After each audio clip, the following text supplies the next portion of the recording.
Amateurs d'arts martiaux mixtes, bienvenue dans la cage.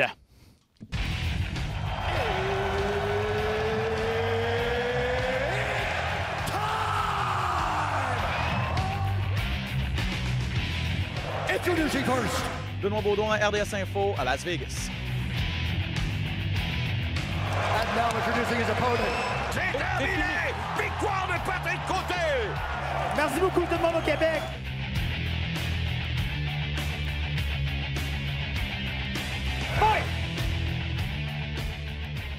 Salut tout le monde, Ben Baudouin en compagnie de Pat Côté. Salut Pat! Salut Ben! Bienvenue à cet autre épisode de Dans la cage, votre balado-diffusion sur les arts martiaux mixtes. Grosse émission aujourd'hui. On est très content de ce qu'on a à vous proposer. Bon, bien sûr, on va revenir sur ce qui s'est passé le week-end dernier du côté de Londres, UFC Londres. Jorge Masvidal qui fait son retour, son grand retour à l'UFC. Ouais. Quel KO contre Darren Till. Tous ces combats de cette carte-là. Ça brassait dans l'octogone, ça brassait à l'extérieur de l'octogone aussi, on va en parler. Exact, ouais. On va mettre la table pour ce qui va se passer en fin de semaine du côté de Nashville. Stephen Thompson, Wonderboy qui va effectuer lui son retour à l'UFC cette fin de semaine. Mais tout d'abord, la première portion de l'émission est très spéciale. Pour nous, on est énormément content d'avoir cet invité spécial. Il est au bout du fil. Je parle nul autre que de Georges Saint-Pierre, le seul et unique, le nouveau retraité, le plus grand combattant de l'histoire de l'UFC, des arts martiaux mixtes. Georges Saint-Pierre, bonjour. Bonjour, Salut Georges! ça va bien, merci. Yeah. Comment ça va, Georges? Je sais que tu reviens de vacances. Ça fait du bien, les petites vacances, après la grosse annonce il y a un mois environ?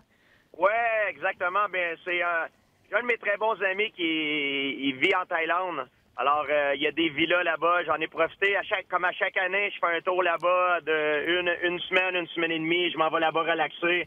Et il y a des belles plages. Je peux même m'entraîner en Muay Thai. Alors, tout est parfait. Bon restaurant en plus, donc j'en profite. Ouais, c'est ça, j'allais dire. Ceux qui te suivent sur les réseaux sociaux n'ont pas l'impression que tu es parti en vacances parce qu'il y a juste vrai. des vidéos de toi qui s'entraînent. Mais tu l'as déjà mentionné, hein, c'est pas parce que tu es à la retraite que tu vas arrêter de t'entraîner. C'est une passion pour toi puis tu vas continuer à rester en top shape. Là. Exactement. Je m'entraîne. En fait, j'ai la même horaire que j'avais avant ma retraite. Je m'entraîne environ 2 fois par jour. Et puis, ma vie, je l'aime comme ça. Quand je reste occupé, quand je reste en forme. Et puis, je vais jamais arrêter de m'entraîner. Je m'entraîne pas nécessairement parce que j'ai des compétitions. Je m'entraîne pour mon bien-être parce que j'aime ce que je fais. Tu as l'air très serein, Georges. On est content de te parler. On est content que tu aies pu faire le vide, profiter là-bas des vacances. Parce que quand tu as annoncé ta retraite le 21 février dernier, c'est ça, tu avais l'air de poids léger, là, aucun poids sur les épaules. Ça avait l'air de te faire beaucoup de bien. Tu l'as dit, pas de larmes. C'était pas un moment triste pour toi, c'était un moment heureux. Est-ce que tu as la même vision des choses, le même état d'esprit un mois plus tard? Oui, certainement.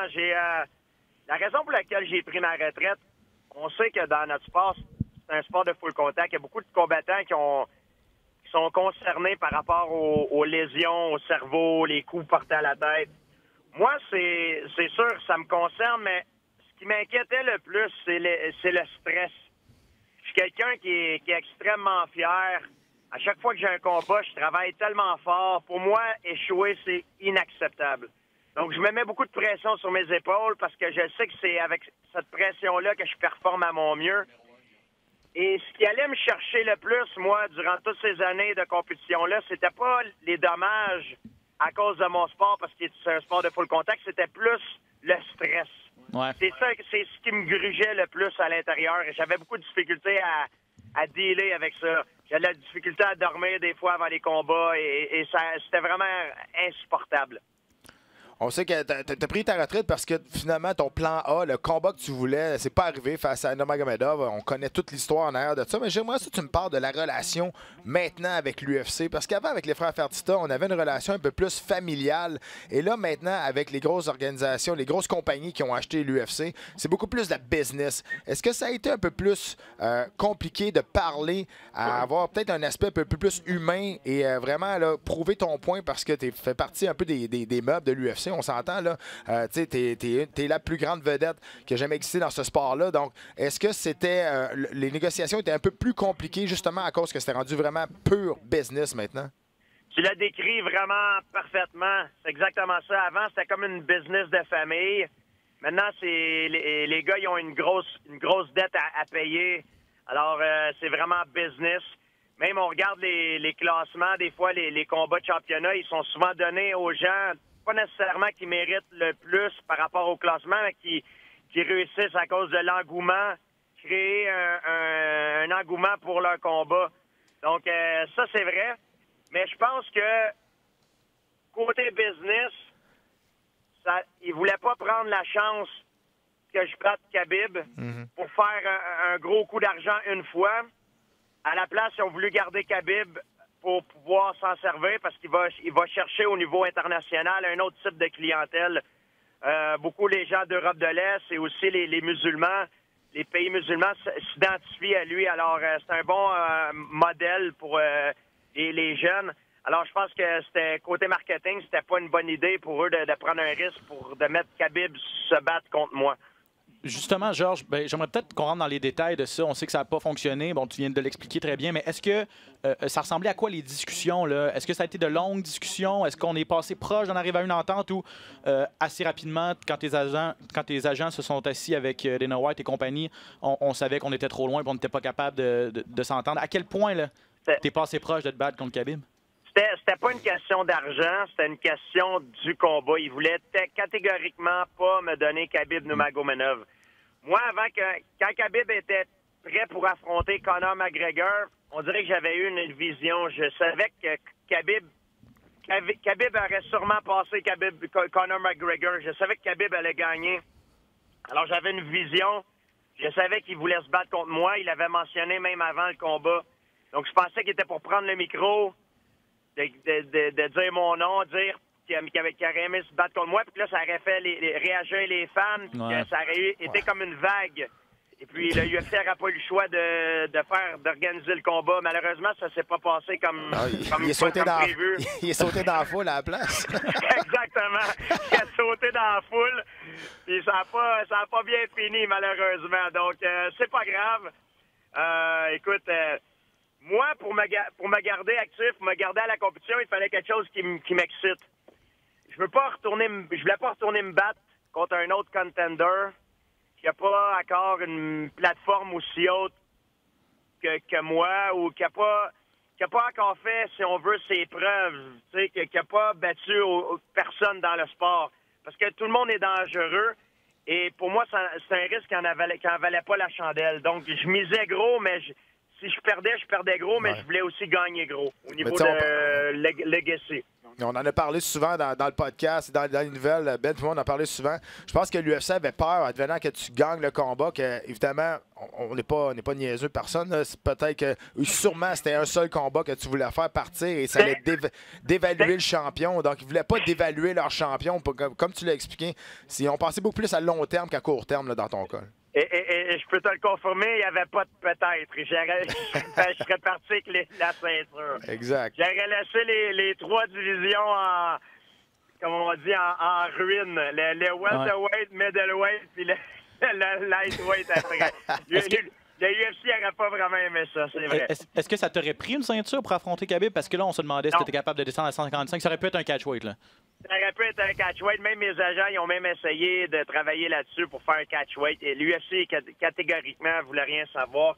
Et pour moi, honnêtement, j'aime pas dire ça par rapport au UFC. C'est pas bien de dire ça pour le UFC, mais la ceinture, je m'en fous. J'en ai gagné beaucoup de ceintures. Pour moi, ce qui m'intéresse, c'est les combats de legacy, les combats...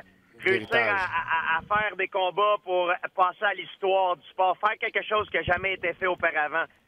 Ce qui m'excitait de Khabib, c'est que c'est un combattant qui vient du Daghestan, c'est un pays de guerre. Aussi, c'est un combattant qui est invaincu. Non seulement il est invaincu, il a presque jamais perdu un round de toute sa vie. Alors pour moi, c'était vraiment comme un défi de taille. C'était ce qui m'excitait le plus, puis c'était aussi en même temps la chose la plus épeurante à faire. Donc c'était ce que ça me prenait pour pouvoir continuer. Georges, on a parlé à beaucoup de combattants ici dans le podcast. On a fait beaucoup d'entrevues.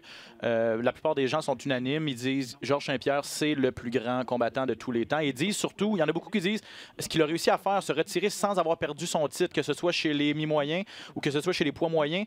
Tu as réussi à te retirer au sommet. Sous ses propres termes aussi. Sous tes propres termes. Et pourtant, tu aurais été prêt à aller mettre ça en jeu et peut-être finir ta carrière sur une défaite avec un autre combat. J'aimerais ça que tu m'expliques un petit peu à quel point c'était important, dans le fond, de finir sur une victoire, la victoire contre Bisping, ou advenant une défaite contre Khabib, ça aurait été correct aussi parce que tu aurais été au bout de tes ressources. Là. Pour moi, la force d'un combattant, la force d'un combattant, souvent, ça vient de la confiance. Parce que quand tu rentres dans un combat et tu es confiant, tu n'hésites pas. Tu fais ce que tu as à faire à 100% puis tu n'as pas de regrets, puis tu n'as pas d'hésitation, tu n'as pas de seconde pensée. Puis pour être confiant, pour moi, ça me prenait une bonne motivation. La raison pour laquelle je voulais aussi faire contre Khabib et pas contre un autre, c'est que j'étais prêt à mettre tout ça en jeu parce que je savais que si je me battais contre Khabib, j'aurais pu performer au sommet de mon talent. Si j'affrontais un autre combattant que j'étais pas aussi motivé, j'aurais pas été au sommet de mon art. Ouais. Et je sais qu'en tant que combattant, je veux pas paraître frais ou coquille, mais je pense vraiment que si je suis au sommet de mon art, je suis le meilleur au monde. Je le crois vraiment et c'est pour cette raison que j'étais prêt à affronter Khabib. J'étais vraiment confiant que j'étais pour le battre. Malheureusement, ça ne s'est pas passé comme ça. Puis on voit souvent des combattants qui sont champions et qui restent dans le sport trop longtemps. On dirait qu'ils sont pris par la routine ou ils ne performent plus aussi bien.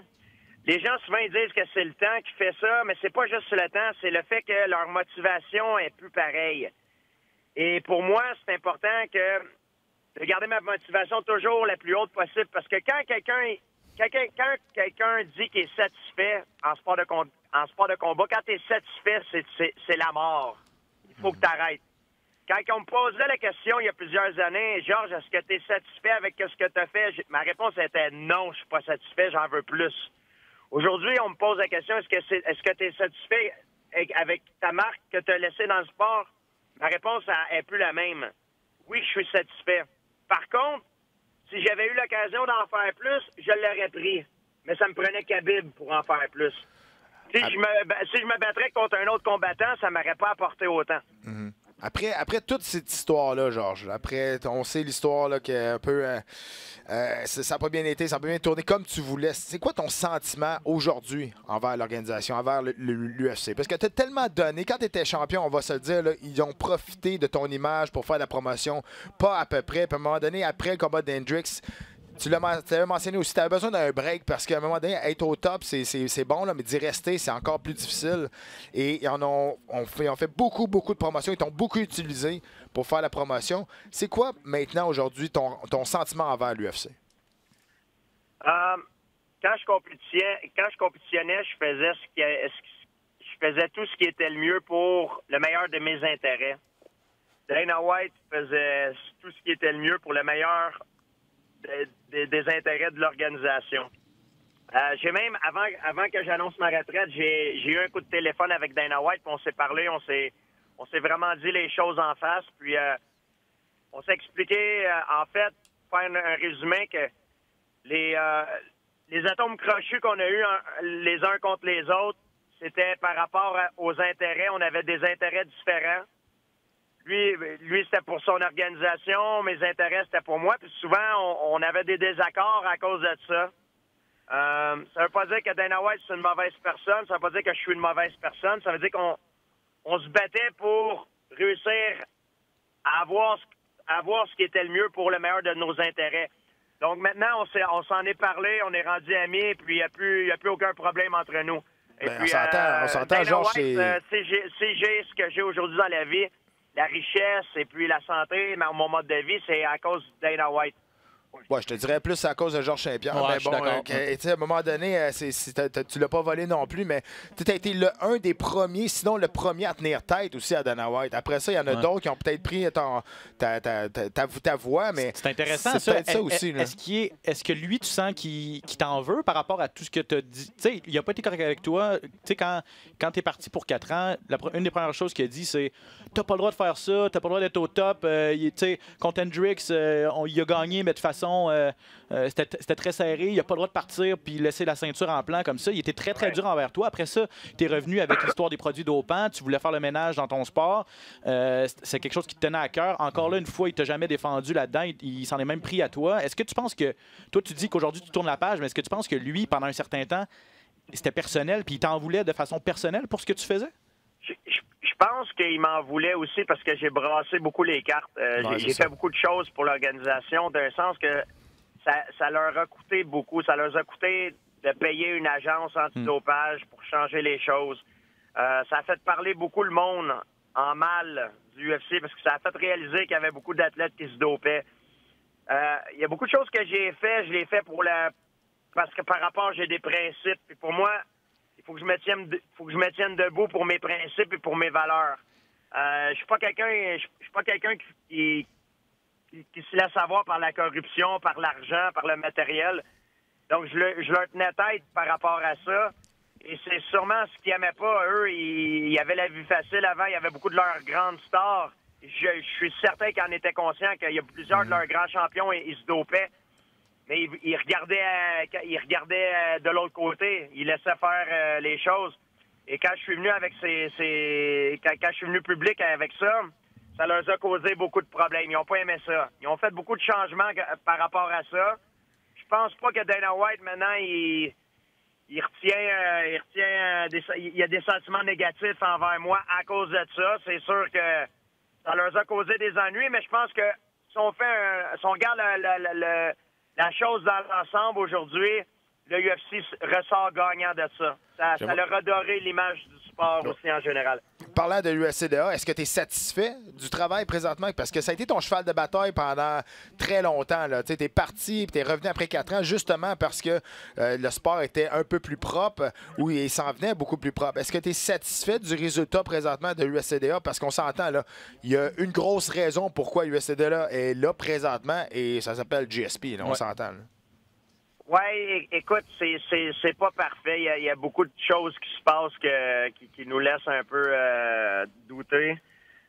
Puis ça me tente pas vraiment rentrer là-dedans. Il y a beaucoup de monde qui sont concernés, que c'est des partenaires d'entraînement à moi. Puis je veux pas être personnel envers personne.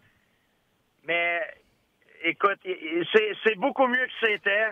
C'est sûr que c'est pas parfait. Il y a encore beaucoup de choses à faire, mais c'est beaucoup mieux que c'était. Moi, j'ai fait ma part. Et maintenant, c'est aux combattants qui sont dans l'organisation, qui sont encore actifs, de faire la leur.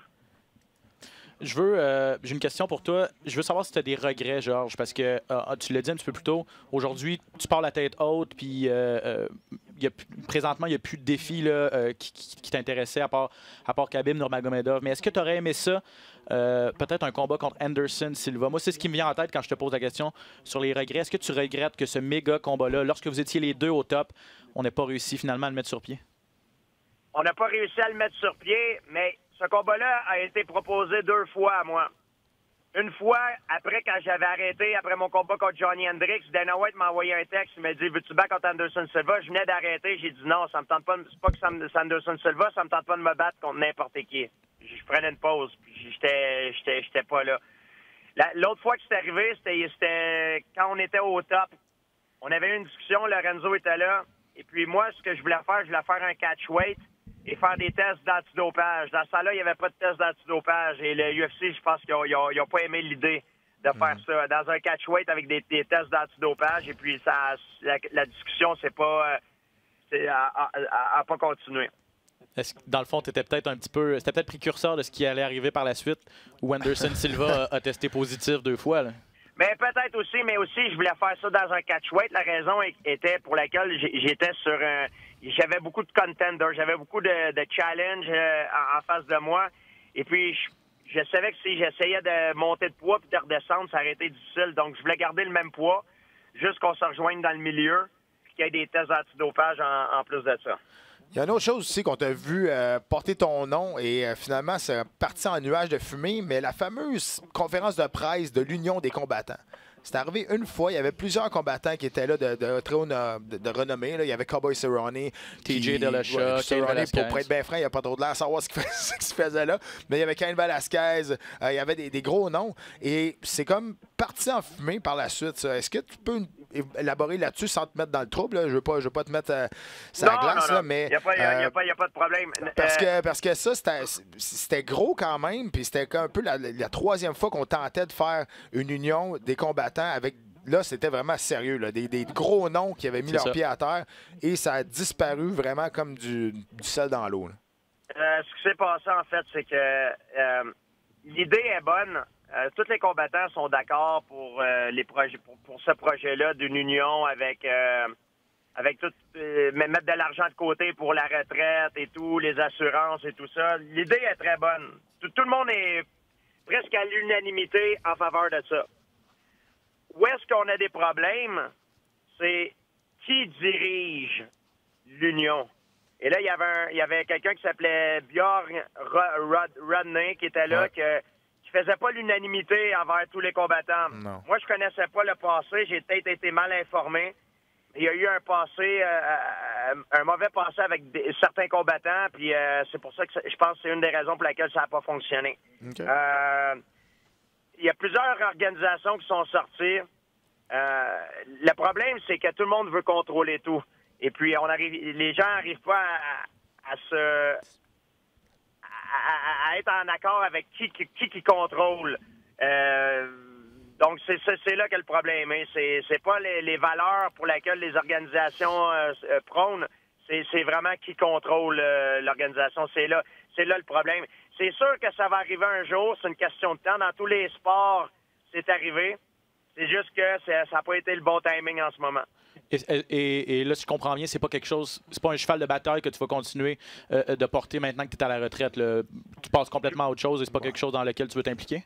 Je vais toujours être pour les bonnes valeurs pour protéger les combattants parce que la plupart des combattants, finissent brisés et cassés. Et quand je dis brisés, je parle au niveau physique.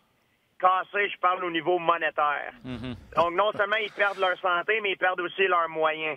Je trouve ça très triste. Et je pense qu'on devrait faire quelque chose pour ça. Je suis entièrement d'accord avec toi et j'espère que tu as raison. C'est arrivé dans tous les sports professionnels qui se respectent. J'ose espérer que ça va arriver également au niveau des arts martiaux mixtes, pas juste à l'UFC, mais dans toutes les promotions. Georges, merci beaucoup pour ton temps. J'ai peut-être quelques questions encore avant de te laisser partir. Parce que Pat, il dit toujours, Georges Saint-Pierre, quand il te décrit, il dit c'est le seul gars qui était encore capable aujourd'hui de remplir un aréna en étant un gentleman. Ouais. Aujourd'hui, pour remplir un aréna, pour vendre 1 million de pay-per-view, faut que tu garoches des dollies dans des autobus, puis il faut que tu te garoches dans la foule, il faut que tu te battes dans un buffet à Las Vegas. Il faut t'insulter tes adversaires. Il faut que tu fasses un show à conférence de presse. Ça commence vraiment. Là, c'est ça, pareil. Il y a de plus en plus d'incidents comme ça qui arrivent à l'extérieur de l'octogone, alors que toi, tu as toujours été très, très, très respectueux. Est-ce que tu es déçu de voir que toi, tu as fait la promotion des principes du respect entre les combattants? Tout ça, c'était ça, là, Georges Saint-Pierre. Puis c'est ça pour toi, les arts martiaux mixtes. Est-ce que tu es déçu que ce soit devenu là, pratiquement la lutte? Puis c'est même pas arrangé, là, parce qu'on se bat pour vrai. Là. Ben, je suis déçu, c'est sûr. Ça va loin de mes valeurs. Par contre, je pense que si les gens resteraient authentiques, c'est en restant authentique qu'on réussit à se faire valoir le mieux. Quand tu essaies d'être quelqu'un que t'es pas vraiment, c'est là que ça se voit et que ça marche pas. Tu perds de ton charisme. Je pense que tu peux être très charismatique en restant naturel et en étant soi-même. Je pense que c'est là que les combattants font l'erreur et essayent tous d'être comme Conor McGregor. Conor McGregor, il est naturel comme ça, mais il est très, très bon, il est charismatique. Mais c'est pas tout le monde, c'est pas donné à tout le monde d'être comme ça. Il faut juste rester authentique et en restant authentique, je pense que les gens peuvent s'identifier plus facilement et devenir plus charismatique. Parlant d'un gars qui se prend peut-être pas pour qu'est-ce qu'il est, Tyron Woodley se déclare encore comme le meilleur mi-moyen de tous les temps, même après une défaite. Souvent, il a parlé de toi aussi, qu'il voulait avoir un combat, il disait que tu avais peur de lui. Tyron Woodley, on dirait qu'il vit un peu dans son monde là, présentement. Dans le déni complet. Est-ce que tu penses... As-tu une opinion là-dessus des gens qui parlent de ça? Surtout Woodley qui vient de perdre, il vient de dire encore, de toute façon, regardez mon résumé, je suis encore le meilleur de tous les temps quand il n'a même pas accompli la moitié de ce que tu as fait dans ta carrière. Ben écoute, il essaie de faire du bruit, il veut de l'argent, il veut grossir sa plateforme. Écoute, les tactiques sont nombreuses. Hein? C'est sûr que lui, il y a beaucoup plus à gagner que moi si je l'affronterais. Pour moi, il aurait pu être intéressant à affronter, mais sa plateforme n'est pas assez grande. Il n'a pas assez fait de choses. Ben non. Pour mériter que je sorte de ma retraite pour l'affronter. Et ça serait un risque pour moi quand elle vaut pas la chandelle. Parce qu'on sait, un coup de poing, ça peut tout changer. Puis je suis très confiant que je battrais Tyron Woodley. Je suis très, très confiant, mais je prends pas le combat parce que ça vaut pas la peine pour moi de me remettre dans un camp d'entraînement de 2 mois, subir le stress des entrevues, du combat. Ça me tente pas de donner ça à ma vie pour, à la fin, me battre contre Tyron Woodley. Je trouve que ça vaut pas ça vaut pas le prix. Pour être bien franc, une victoire contre Tyron Woodley, ça t'amène pas nulle part de plus ailleurs. Exactement. Ça fait une victoire de plus, mais ça m'élève pas. Exactement. En terminant, Georges, qu'est-ce qui s'en vient pour toi? Là, parce que tu parles de films, on sait que tu as beaucoup d'entreprises, tu as des compagnies d'entraînement, tout ça, mais est-ce qu'on va continuer à voir Georges Saint-Pierre dans l'espace public? Ah, c'est certain. Je reste toujours actif et puis c'est une nouvelle vie pour moi. Alors, j'ai de la misère aussi à me décrocher quand je m'entraîne. Je m'entraîne encore avec les jeunes et puis je me sens fort, je me sens confiant, j'ai le goût de me battre. Et après ça, j'arrive chez moi à la maison ou quand je me lève le matin, je suis de mon lit. Pas que j'ai mal, pas que je suis pas en forme, je suis très en forme, mais on dirait que j'ai plus le même appétit que j'avais. Donc, c'est une nouvelle vie pour moi et puis j'y vais au jour le jour. Ben, moi, je peux te dire, Georges, tu sonnes bien. Je t'ai entendu souvent dans des entrevues et c'est la fois que je te sens le plus serein, en paix avec tout ce qui se passe autour. Et comme tu l'as dit, c'est pas une mauvaise nouvelle ta retraite, c'est juste un cheminement de qu'est-ce que tu as accompli. Et on en profite pour te dire de vive voix, félicitations. Et pour moi, je l'ai dit, et pas parce que tu es là, je le dis tout le temps. Pour moi, tu es le plus grand de tout ce sport-là, de l'histoire, à cause de ce que tu as accompli à l'intérieur, mais à l'extérieur, surtout de l'octogone. Tu n'as pas de nuage noir au-dessus de ta tête. Donc, c'est un grand privilège de pouvoir compter cet athlète-là en tant que Québécois, d'être capable de le côtoyer, nous, ici, presque tous les jours. Exact. Merci, les gars. Écoutez, félicitations pour votre show. Je vous écoute souvent, puis merci beaucoup. Right. Merci. En mon nom personnel, Georges, merci beaucoup de m'avoir fait, moi, découvrir ce sport-là. C'est grâce à toi que je couvre les arts martiaux mixtes aujourd'hui, que je suis passionné également. Donc, je te souhaite énormément de succès dans tout ce qui s'en vient pour toi, Georges. Merci encore. Bye-bye, Georges. Merci. C'est gentil. Inquiétez-vous pas. Je suis pas mort. On va se reparler bientôt, je suis sûr. Exact. T'es toujours le bienvenu, Georges. Merci, bonne journée. Vous devenez émotif, là. Vous allez me faire pleurer, les gars. C'est correct. Bye-bye. Salut, Georges. Merci encore. Wow. Ça sonnait quasiment comme un funérail. Ben, c'est vrai, là, mais c'est souvent ça qui arrive quand les athlètes prennent leur retraite comme ça. Puis il a tellement été grand. Puis tu sais, c'est grâce à lui que, tu sais, aujourd'hui à RDS, on a les droits de diffusion de l'UFC. C'est à cause de Georges Saint-Pierre. Il y a tellement de choses par la bande que c'est à cause de lui. Quand il a commencé sa carrière, c'était barbare, là, les arts martiaux mixtes. Ici au Québec, c'était même pas... Il y a plein d'États aux États-Unis, c'était illégal. Ça a pris du temps avant que ça devienne légal ici au Québec. Il a fallu un ambassadeur, et cet ambassadeur-là, ça a été Georges Saint-Pierre, parce qu'il y en a eu d'autres avant lui, tout ça, mais à cause du succès qu'il a connu, de son charisme et tout ça. Et puis, si aujourd'hui, on parle des sports majeurs, là, le football, le hockey, ça ne deviendra jamais au niveau du hockey au Québec, là. Mais on va dire de quoi, ça s'en vient pas mal au niveau du soccer, peut-être même du football ou du baseball. Même la grand-mère à ma femme qui ne suit pas ça connaît Georges Saint-Pierre. Ben oui, c'est ça. On s'entend, là, tout le monde connaît ce nom-là, puis pas tout le monde qui aime ce sport-là. Non. Donc, tu sais, à un moment donné, il faut que tu te rendes à l'évidence de la grandeur de cet homme-là, puis qu'est-ce qu'il a fait dans sa carrière, comment il a fait avancer le sport, mais surtout comment son nom est connu à travers la planète. Pas seulement ici, pas nécessairement à travers la planète des arts martiaux mixtes, mais global. C'est vraiment, vraiment impressionnant. Puis, écoute, on sait, les Québécois, là, on est des jaloux, on est des licheux, mais ça n'a aucun rapport là-dedans. On parle de l'homme, on parle de qu'est-ce qu'il a accompli. Les faits sont là. Ah oui, exact. Donc, à un moment donné, on ne peut pas dire, OK, c'est un Québécois, on va faire attention à lui. Regardez ce qu'il a fait dans sa carrière. Il n'y en a pas un qui s'approche de ce qu'il a fait. Et c'est une fierté pour tout le Québec, même pour le Canada. Il a remporté de nombreux prix, nommé athlète de l'année au Canada à quelques reprises. Et là, ce qui s'en vient pour lui, c'est pas compliqué. C'est le panthéon du sport canadien, le panthéon des sports du Québec, puis le panthéon de l'UFC. J'espère. Michael Bisping qui va être intronisé. Là, je ne serais pas surpris que dès cette année ou même l'année prochaine, Georges Saint-Pierre. Ouais. C'est évident. Il y a Ah, rien l'UFC, oui, mais j'espère qu'ici, tu sais, au Québec, au Canada. Je suis pas inquiet. Oui, mais je le souhaite, tu sais, à cause, peut-être le sport est un petit peu moins bien. Mais, tu sais, il faut voir au-delà du sport. Il faut voir de l'accomplissement de l'athlète. Exact. Je pense que, tu sais, je suis pas mal sûr que ça va arriver aussi, là, mais j'espère qu'on va être capable de voir l'athlète et que Georges va rentrer au Panthéon des sports du Québec et du Canada aussi. Écoute, c'est un no-brainer. Ouais. En tout cas. Bref, Georges Saint-Pierre, il n'y a rien à ajouter là-dessus. Un des plus grands athlètes de notre histoire. On le remercie encore une fois d'avoir été En tout cas, parmi moi, je peux dire que Georges a déjà été sous ma sous-carte. Ça, c'est vrai. C'est pas grand monde qui peut dire ça, mais non. Bon. L'UFC 50. Mais bon, ça a été la seule fois, on s'entend. Oui, c'est ça, exact. Tout a été sur quelques-unes de ses sous-cartes après, je pense. Exactement, oui. Bon, Pat, mon Dieu, c'était tellement intéressant cette entrevue avec Georges Saint-Pierre et je suis d'accord avec toi, il avait l'air encore une fois très, très, très serein et je suis content pour lui qu'il soit heureux là, dans sa décision parce qu'on sait que c'est pas toujours évident de s'accrocher, d'accrocher ses gants. En fait, on va revenir sur ce qui s'est passé du côté de Londres. On n'a pas beaucoup de temps, mais Jorge Masvidal, j'ai eu un feeling la semaine passée, je sais pas si tu te rappelles, mais je t'ai dit, il me semble que c'est pas un bon adversaire pour Darren Till. C'est pas un bon adversaire pour personne. On le met en danger, puis tout ça, puis tu sais, là, tu regardes 11 contre 3. Till va passer au travers, il est tellement puissant. Et non. C'est Masvidal qui passe au travers de Till avec une grosse gauche. Le gars s'était pas battu depuis 16 mois, depuis novembre 2017. Et là... Mais qu'est-ce que je t'ai dit aussi? Till revenait de sa première défaite en carrière. Il s'est fait ébranler solide juste avant de s'être fait passer une soumission.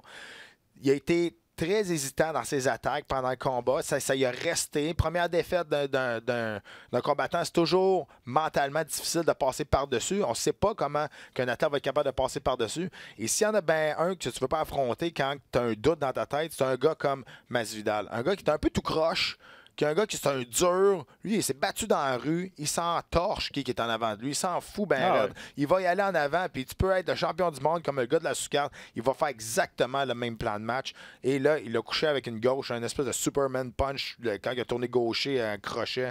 Et écoute, ça n'a pas Till l'a jamais vu venir. Là. Jamais.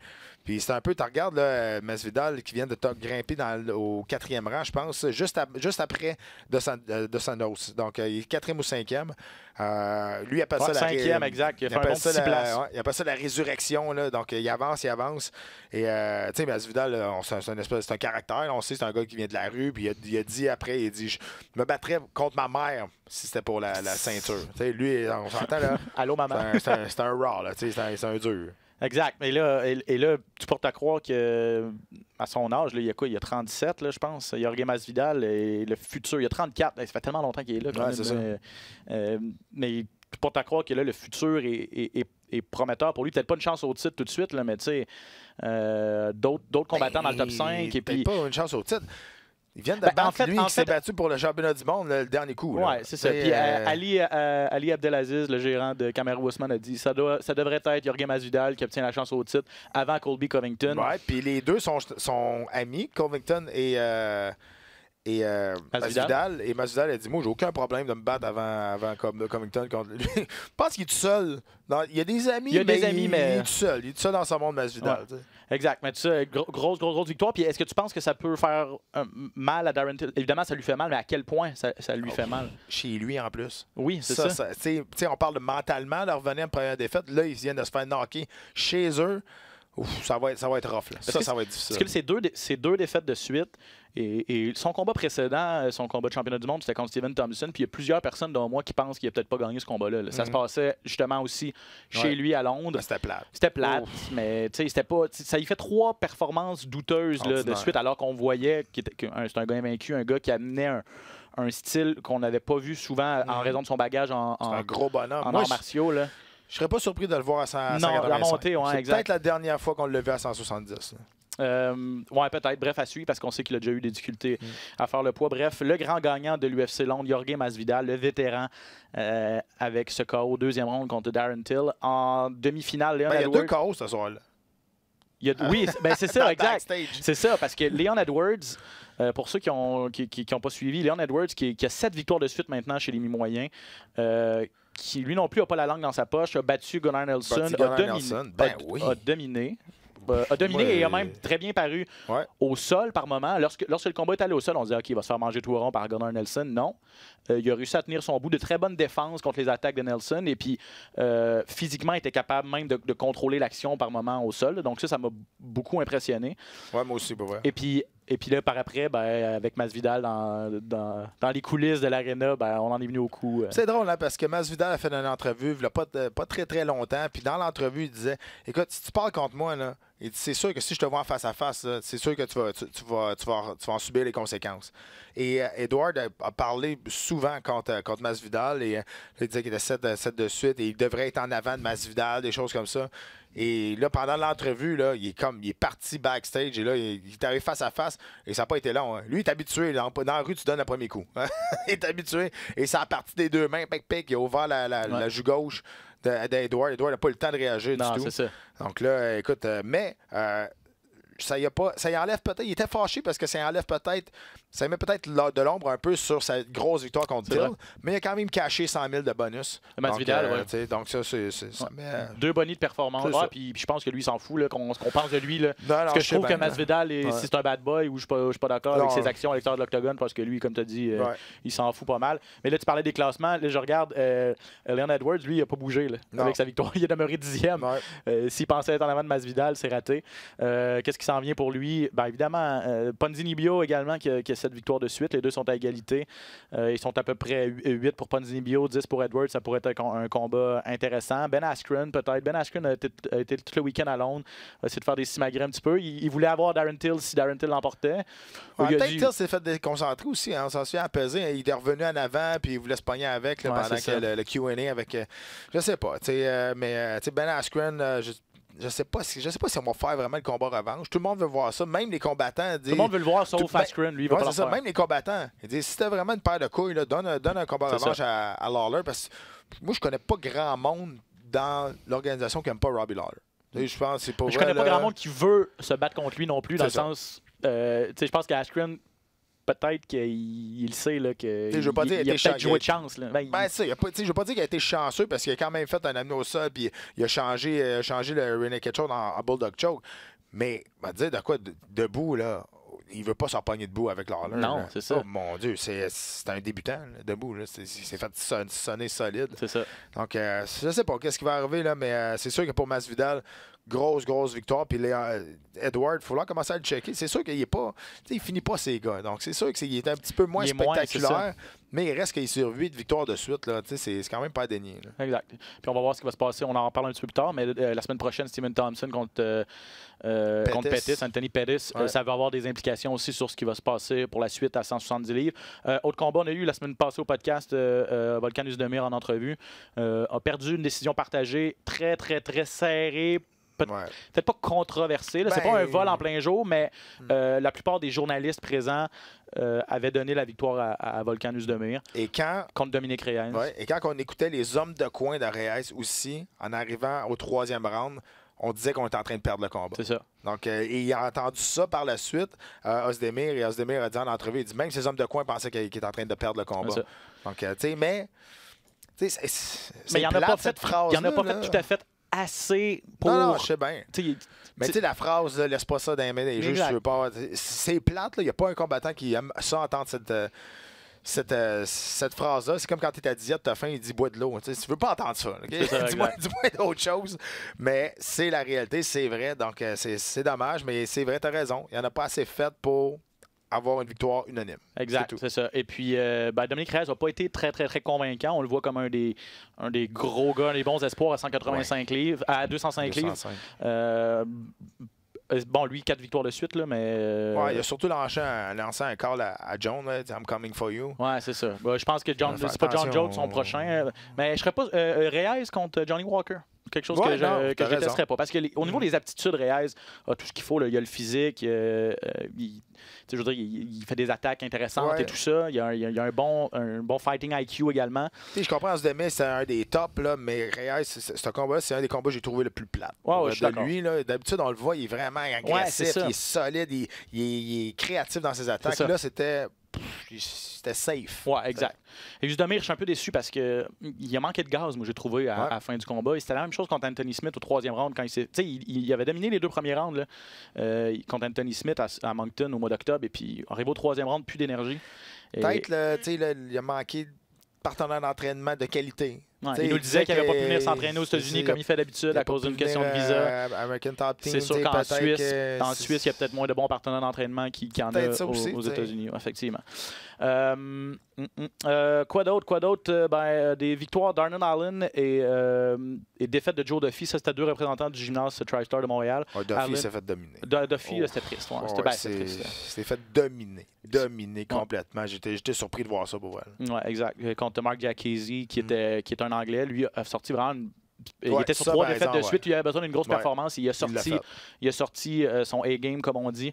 Les coups de pied aux jambes avaient de l'air violent. Ça avait l'air de vraiment pas faire du bien. Ça a cassé direct Duffy en partant. Là. Exact. Et Duffy n'a jamais été capable d'amener le combat au sol où il est capable de dominer. Là, où on sait qu'en Jiu-Jitsu, il est très, très, très solide. Mais Arnold Allen, je le connaissais pas beaucoup. Puis un Anglais qui s'entraîne au TriStar. Et lui, grosse victoire là, contre Rinaldi. Et puis, j'ai vraiment aimé ce qu'il a fait. Je vais le surveiller à 145 livres. Là. Je pense qu'il va être à surveiller. Parce que... Moi aussi, c'est une belle découverte. Je ne connaissais pas vraiment, de nom seulement, là, mais je ne connaissais pas vraiment. Puis vraiment, encore, tu as raison, une belle découverte là-dessus. Exact. Bref, c'est ce qui fait le tour de l'UFC Londres. L'UFC qui revient en Amérique du Nord, du côté de Nashville la semaine prochaine. Stephen Thompson, lui, s'est pas battu depuis 9 mois. Depuis son combat contre Darren Till, d'ailleurs, c'était au mois de mai 2018. Je suis content de revoir, Wonderboy. Parce que ça fait longtemps, puis c'est un combattant. On parle de combattant excitant, avec des attaques qui sortent un peu de nulle part. Avec son background de karaté, ce gars-là, c'est un des favoris de la foule. Puis je suis content qu'il fasse enfin son retour contre Anthony Pettis. Genre de voir à 170 livres. Lui, la grosse question, c'est on sait qu'il est capable d'être créatif aussi. Puis il n'a pas peur de se battre. Mais à 170 livres, est-ce qu'il va concéder trop de gabarit à Stephen Thompson? Ça reste à voir. Thompson, là, le problème, c'est qu'il n'a jamais changé son style. Ouais. Il a un style unique, spectaculaire, mais quand tes adversaires commencent à comprendre ton style, là, ça met un petit peu plus de difficulté de le mettre. De le mettre à jour. Donc là, tout le monde sait que les coups de pied, c'est pas un gars qui est très très fort physiquement, mais il se déplace bien, des bonnes attaques. Là, ça reste à voir est-ce qu'on va faire un concours de coups spectaculaires dans ce combat-là. Pettis puis Thompson. Si on fait ça, ça pourrait devenir un combat plate. Pas vrai, mais si Pettis parce que si on essaie des coups spectaculaires, mais on rate la cible, c'est ça, c'est pas mieux, tu sais. Mais écoute, moi j'ai hâte de voir ça. Pettis, j'aime bien Pettis. La précision de Thompson, c'est ce qui a toujours fait sa renommée. Il est très très difficile à toucher. Il est bon contrôle de la distance aussi. Pettis, un gars un peu plus fermé au niveau du combat debout, un kickboxer, mais aussi un bon gars de Muay Thai. Si on va au sol, c'est sûr, je donne l'avantage à Pettis, mais j'ai hâte de voir la différence, comme tu mentionnais, de gabarit. Là, donc ça va être intéressant. Là. Exact. Sur cette carte-là, en demi-finale, c'est Curtis Blaydes contre Justin Willis, un combat de poids lourd. Les deux sont classés.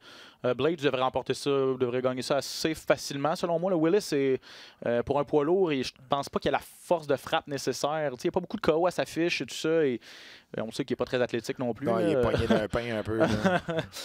Bref, ça, c'est votre demi-finale. Il y a John McDessie, le Canadien, anciennement du TriStar. Qui a quitté le TriStar. Il est rendu à Milwaukee, même gymnase que Anthony Pettis, le Rufus Sports. Plein de bons combattants qui s'entraînent là. Tyron Woodley, entre autres.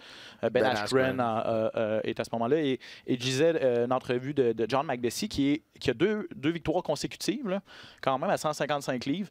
Il dit vraiment relancer sa carrière à Rufus Sports. Il avait besoin, et ça, je veux t'entendre là-dessus, Pat, parce qu'à quel point, des fois, quand dans une routine, tu sais, TriStar, on sait que c'est un bon gymnase. Il y a des gens qui viennent de l'extérieur pour s'entraîner ici, beaucoup d'Europe. Tous les meilleurs combattants canadiens s'entraînent ici à Montréal avec Ferraz Zahabi, mais lui, justement, son adversaire s'entraîne ici, à Montréal. Non, finalement, il a changé de. Il s'est entraîné ici. Là, non, en fait, Akparast qui s'entraîne au TriStar, devait affronter John McDessie, mais Akparast s'est blessé. Ah oui, c'est vrai. Donc, c'est Jesus Pinedo, c'est vrai, t'as raison. le Péruvien. Mais bref, à quel point, des fois, tu as besoin de ça en étant combattant, de bouger. Là. Même si tu es dans le meilleur gym au monde. Là. Ça dépend toujours comment tu prends ça. Tu sais, moi, quand je me suis battu pour le championnat du monde, je me suis rendu avec Brazilian Top Team. On a été au top. Et après ça, j'ai eu quand même une petite descente. J'ai eu 3 défaites de suite. On m'a sacré dehors du UFC. Et là, il y en a gros qui me disaient, OK, peut-être faudrait que tu changes d'équipe, de colonel. Mais dans ma tête, moi, c'était, tu sais, je me suis rendu au top avec eux autres. Là. Pourquoi ça serait eux autres le problème? Donc, moi, je l'ai pris comme ça. Mais il y en a d'autres qui ont besoin vraiment juste de changer d'air. Mais moi, ce que je faisais pour ça, j'étais allé en Thaïlande 2 fois. J'étais allé m'entraîner même avec Matt Serra à New York. J'étais allé m'entraîner à Boston. Mais je reviens toujours à mon équipe.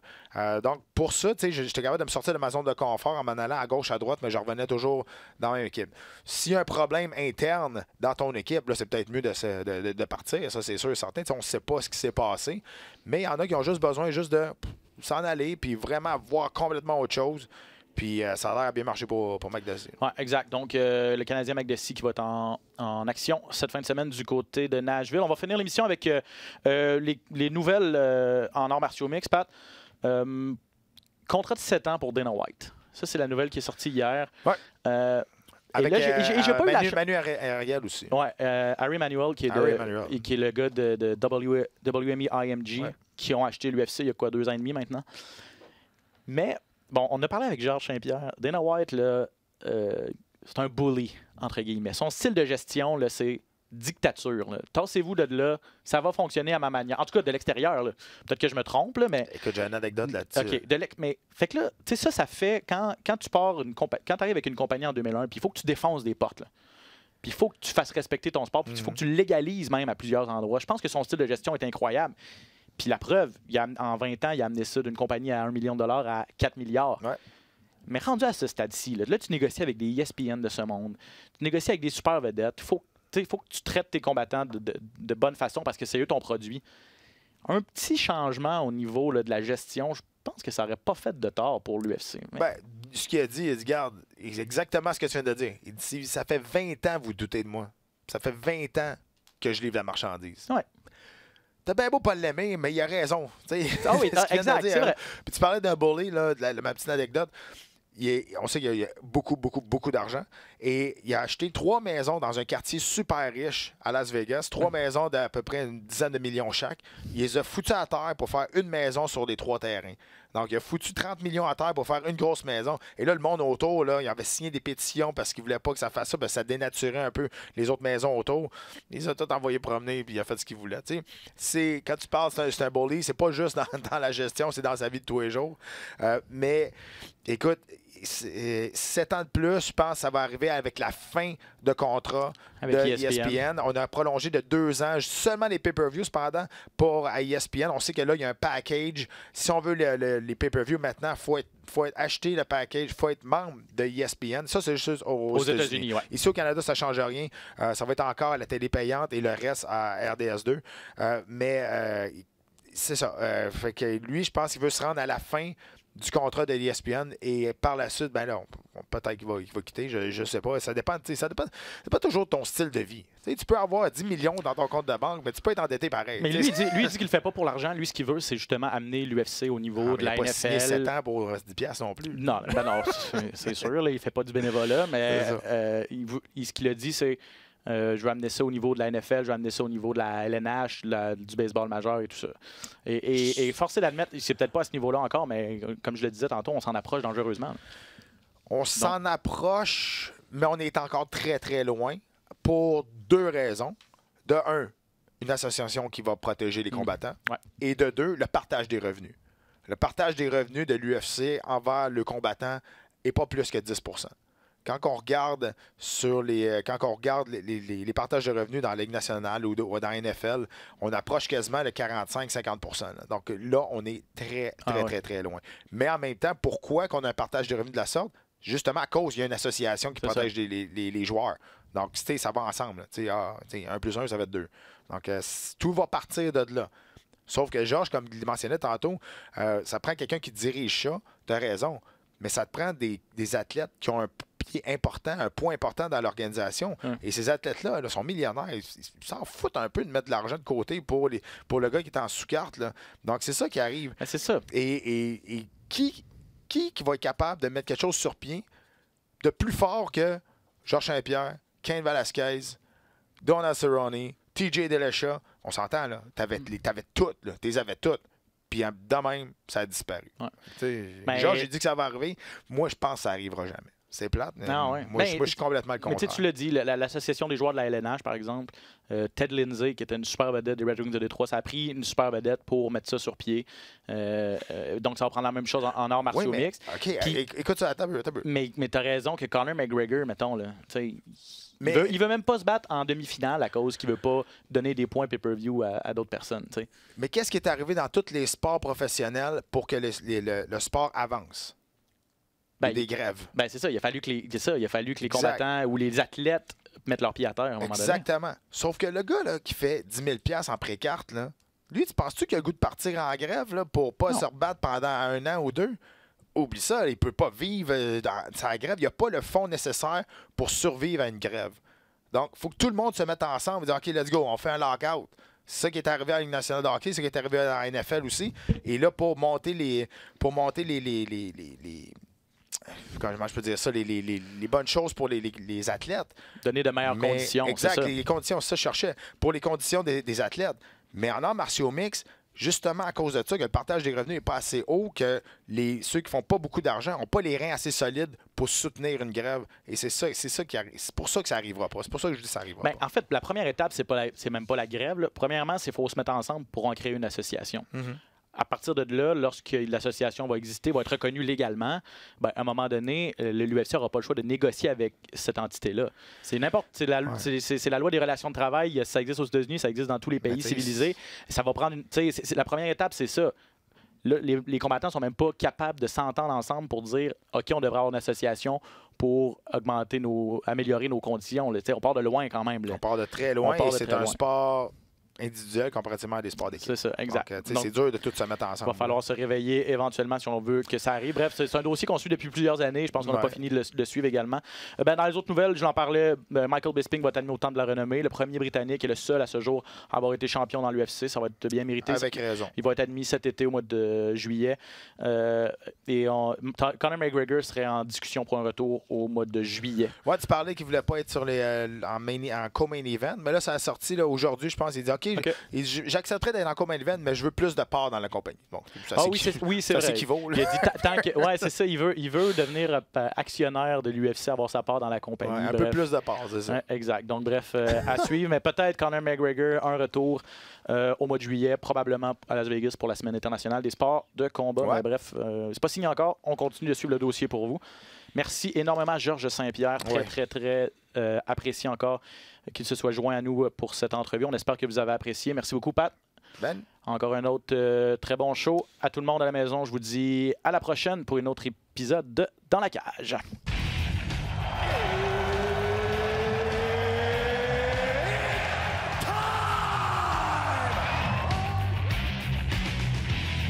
Introducing first. Benoît Baudouin, RDS Info à Las Vegas. And now introducing his opponent. C'est terminé! Victoire de Patrick Côté! Merci beaucoup tout le monde au Québec.